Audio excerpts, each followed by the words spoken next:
Okay, so I'm going to make up for the horrendously long video that I did in lesson one by doing a nice short sweet one here that hopefully we'll be able to get through pretty easily. So let's get to it. Alright guys, lesson 3B3 is quadratic literal equations, and that literal equation should sound familiar. We've seen that before in Unit 2. We're just going to be looking at it with quadratic functions, which means there's going to be an exponent of 2 mixed in there. So our learning target is that when given a quadratic equation in 2 or more variables, I can solve for the specified variable. So you may want to pull out your Unit 2A packet if you still have it, which hopefully you do, because I'm going to do a very abbreviated notes here because most of everything you need to know you've already learned back in Unit 2. Literal equations are just equations with 2 or more variables, and just like before, when I need to solve a literal equation, I am going to do so using inverse operations. Meaning, if I see addition and I need to undo it, then I'm just going to subtract. If I see multiplication, I'm just going to divide. So, my first example here, we have h of t equals negative 16t squared plus b sub 0t plus h sub 0. You've seen a lot of equations like this before when we were solving application type problems. But now I want to isolate that h sub 0, isolate that initial height. So as with any literal equation, I've just got to look and see what's being done to this h sub 0. What's over there with it that I want to move away? Well, I've got this negative 16t squared plus b sub 0t. So I want to get those two things gone. So I'm going to divide my equation here. And now I'm going to start moving things away from that h sub 0. I'm going to start with the thing that's farthest away. So this negative 16t squared, in order to get rid of it, I'm going to add 16t squared to both sides of my equation because we've got to keep everything balanced. Well, negative 16t squared plus 16t squared goes to 0. Over here, these are not like terms, so the best I can do is rewrite it h of t plus 16 times t squared. Okay? On the right hand side, I've got v sub 0 times t plus h sub 0. So I'm still not quite finished because I've got the h sub 0 still got another term with it. This is a positive v sub 0t, so I'm going to subtract that to get rid of it.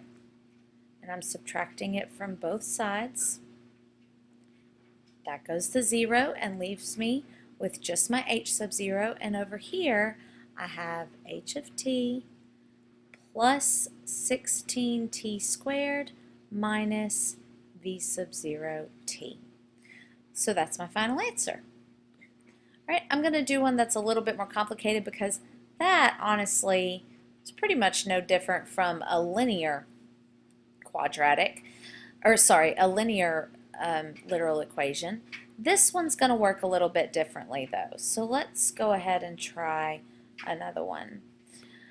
This time we've got the formula for volume of a cone, I think. Yeah. Formula for volume of something. And I'm going to be solving for r.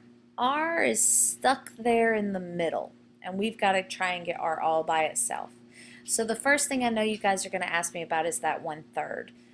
Remember that multiplying by 1/3 is the same thing as dividing by 3. So if I multiplied by 3 on both sides of this equation, 3 times 1/3 becomes 1. So, and 1 times pi r squared h is going to just be pi r squared h.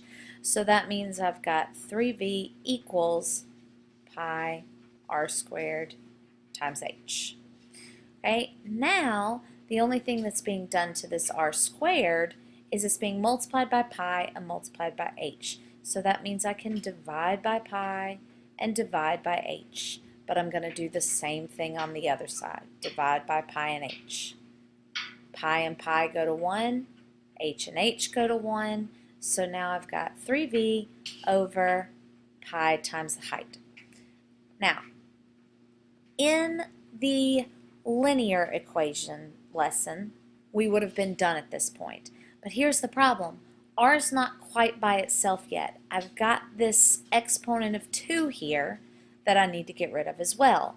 Remember that the inverse operation of squaring a number is taking the square root. So I'm going to take the square root of this side and the square root of this side. Remember though that the square root is always positive, negative. So my final answer then is R equals plus or minus the square root of 3 times the volume over pi times the height. And that's it. All right, hopefully you guys won't have any trouble with this. It really is just a matter of using those inverse operations. You don't have an application for this lesson. You're welcome. They are coming later in the unit, but we're giving you a little break for now. Let us know when you're ready to take the mastery check.